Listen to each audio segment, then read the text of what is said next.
नमस्कार साथियों, स्वागत है आप सभी का आपके अपने YouTube चैनल होम यूनिवर्सिटी में।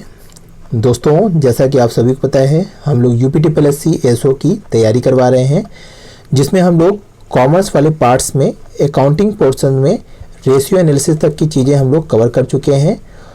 और साथ ही हम लोग स्टैटिक्स वाला जो कंपल्सरी आपका पोर्शन है उसमें भी हम लोग काफ़ी चीज़ें कवर कर चुके हैं, जैसे कि आपका हम लोग उसके डिफिनीशंस, फिर आपके जो आपके क्लासिफिकेशंस हैं, मेथड हैं, फंक्शंस हैं, इन सभी चीज़ों को हम लोग कवर कर चुके हैं। तो सारी वीडियो आपको प्लेलिस्ट में जाके देखिए मिलेगी, वहाँ पे आप जाकर देख सकते हैं। तो आज हम लोग शुरुआत करने जा रहे हैं कॉस्ट वॉल्यूम प्रॉफिट एनालिसिस, या इसे हिंदी में बोले तो लागत मात्रा लाभ विश्लेषण। तो वास्तव में क्या होता है CVP एनालिसिस, इसके बारे में आज हम लोग डिस्कस करेंगे। तो चलिए शुरुआत करते हैं।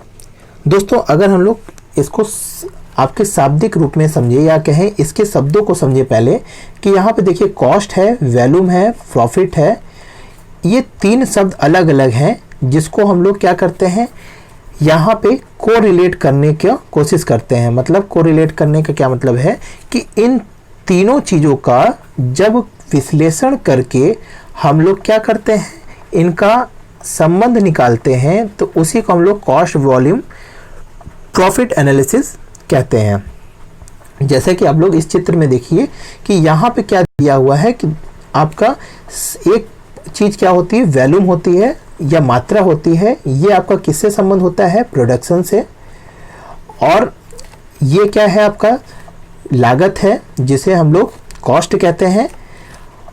और ये है आपका सेल्स, विक्रय, और ये विक्रय के बाद आपका है लाभ। तो ये क्या चीज़ है, इन सभी चीज़ों में क्या है कि जब हम लोग इन अलग अलग तत्वों का जब विश्लेषण करते हैं, और उन सभी विश्लेषण करके हम लोग क्या करते हैं, इसमें इन सभी चीज़ों में रिलेशंस जब बनाते हैं, तो उसी को हम लोग क्या बोलते हैं, CVP एनालिसिस, या लागत मात्रा लाभ विश्लेषण हम लोग समझते हैं। अब इन तीनों में कैसे संबंध है, इसको थोड़ा सा समझ लेते हैं कि ये वास्तव में कैसे एक दूसरे से रिलेटिव हैं, या एक दूसरे से कैसे जुड़े हुए हैं, संबंधित हैं। देखिए होता क्या है कि अगर आप लोग संस्था में जितनी भी आपकी प्रोडक्शंस होगी, या कहें कि अगर आपकी प्रोडक्शन की मात्रा जितनी ज़्यादा होगी, उतनी ही आपकी कॉस्ट क्या होंगी, कम होंगी। क्यों कम होंगी, ये भी आप समझ लीजिए कि अगर हम लोग 1 यूनिट पैदा कर रहे हैं, तो वहाँ पे आपको 10 रुपये फिक्स कॉस्ट लग रही है, और 2 रुपये आपकी क्या है, वेरिएबल कॉस्ट है। अभी हम फिक्स्ड कॉस्ट और वेरिएबल कॉस्ट क्या होती है, इसको भी समझा देते हैं। तो यहाँ पे आपका जो 1 यूनिट की कॉस्ट आ रही है वो 12 रुपये आ रही है। बट जैसे जैसे हम इसकी यूनिट ज़्यादा प्रोड्यूस करेंगे, यानी वॉल्यूम हम लोग जैसे जैसे बढ़ाते जाएंगे, तो ये जो कॉस्ट 12 रुपये है वो आपकी घटती जाएगी, जैसे जैसे आपका प्रोडक्शन बढ़ता जाएगा। तो ये चीज़ आपका एक प्रिंसिपल्स होता है, इसको हम लोग आगे डिटेल में समझेंगे कि जैसे जैसे आपका वॉल्यूम बढ़ता है, या कह सकते हैं प्रोडक्शन की मात्रा बढ़ती है, वैसे वैसे आपकी कॉस्ट क्या हो जाती है, घट जाती है। तो इससे क्या होता है कि प्रोडक्शन का किससे रिलेशन होता है, कॉस्ट का, और कॉस्ट से किससे रिलेशन होता है, आपके प्रोडक्शन से।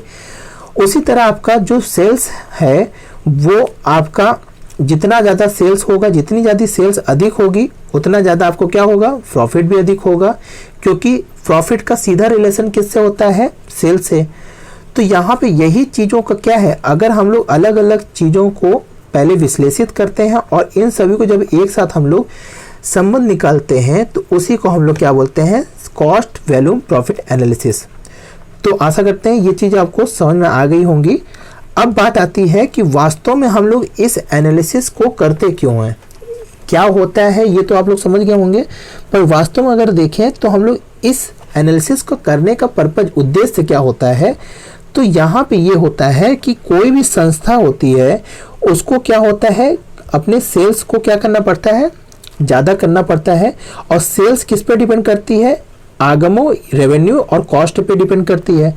तो इस सेल्स को हम लोग समझने के लिए कि अगर हमें किसी सेल्स टारगेट को प्राप्त करना है, तो हमें कितना आगम लगाना होगा, या कहें कितना हमें चीज़ें इनपुट करनी होगी, जिससे हमारे क्या हो, कितनी आउटपुट मिल सके, या कितना हम लोग लागत लगाएं कि हमें कितना प्रॉफिट हो पाएगा।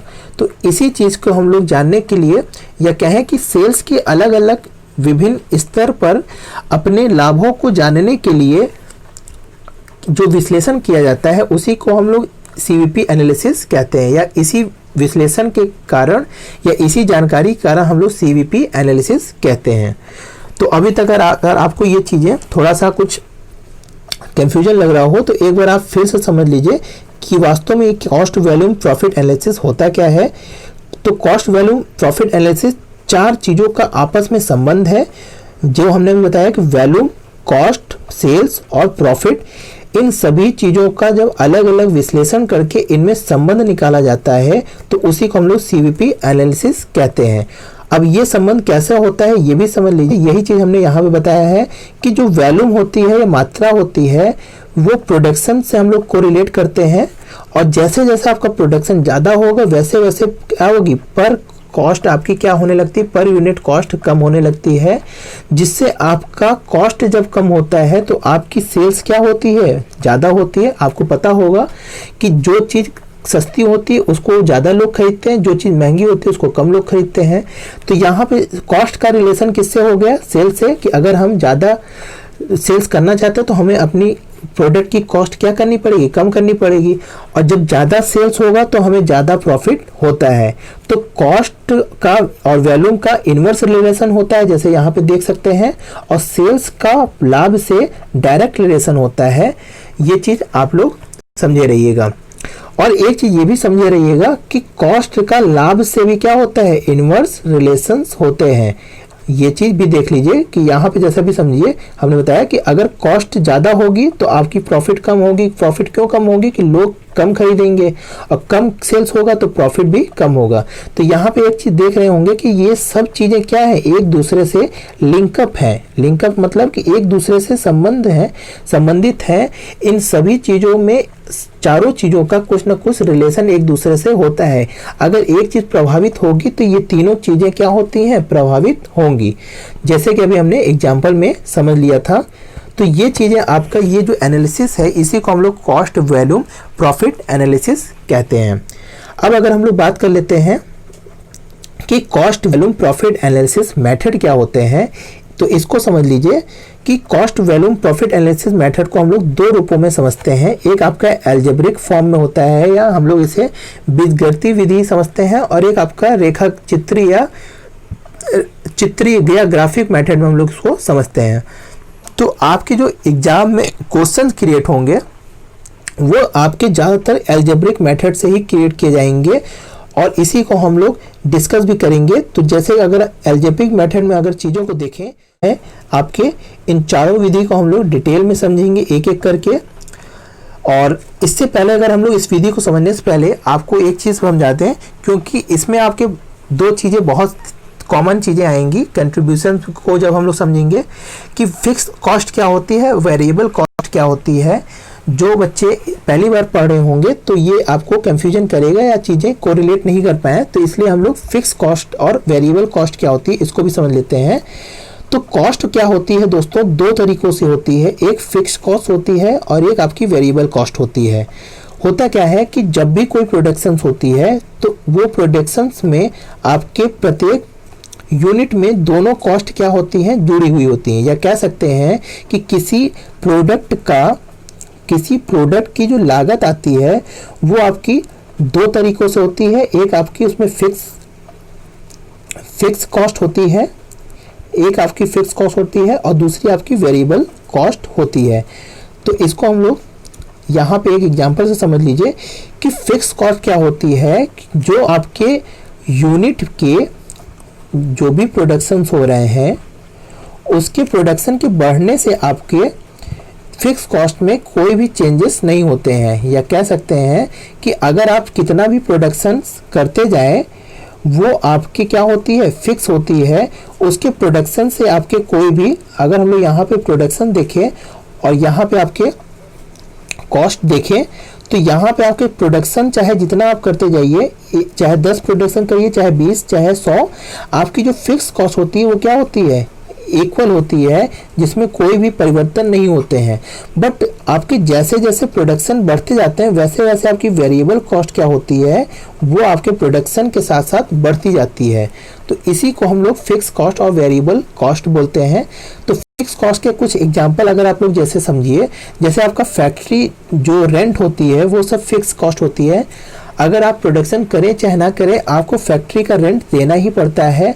बट अगर आप वेरिएबल कॉस्ट का एग्जांपल समझे तो हम लोग जो भी आपके डायरेक्ट एक्सपेंसेस होते हैं या डायरेक्ट लेबर होते हैं या आपके डायरेक्ट मटेरियल होते हैं, वो सब किससे रिलेट करते हैं, आपके प्रोडक्शन से रिलेट करते हैं। जैसे जैसे आप प्रोडक्शन बढ़ाते जाएंगे आपके डायरेक्ट मटेरियल क्या होंगे, ज़्यादा लगेंगे, ज़्यादा एक्सपेंसेस होंगे, ज़्यादा लेबर आपको लगेंगे। बट आपके जो फैक्ट्री रेंट है वो क्या होगा, स्थिर रहेगा, उसमें आपका कोई भी चेंजेस नहीं होगा। आपको पहले भी 10,000 रेंट देना होगा, चाहे वो 1,000 प्रोडक्शन करिए चाहे 10,000 प्रोडक्शन करिए, आपको कारखाने का जो किराया देना है वो स्थिर रहता है। जैसे कि आपकी जो लाइटिंग है वो क्या होंगी, आपकी जलेंगी, चाहे कारखाना हो चले या ना चले, आपको कुछ ना कुछ व्यय क्या को होने होते हैं, प्रोडक्शन से रिलेट नहीं होते हैं। तो यही आपके फिक्स कॉस्ट होते हैं और वेरिएबल कॉस्ट होते हैं। आशा करते हैं ये दोनों कॉस्ट आपको समझ में आ गया होगा। तो दोस्तों आज हम लोग यही चीज़ समझने वाले थे केवल कि कॉस्ट वैल्यू प्रॉफिट एनालिसिस में क्या क्या चीज़ें कोरिलेट करती हैं। नेक्स्ट वीडियो में दोस्तों हम लोग इसके जो मेथड्स हैं उस पर हम लोग चर्चा करेंगे।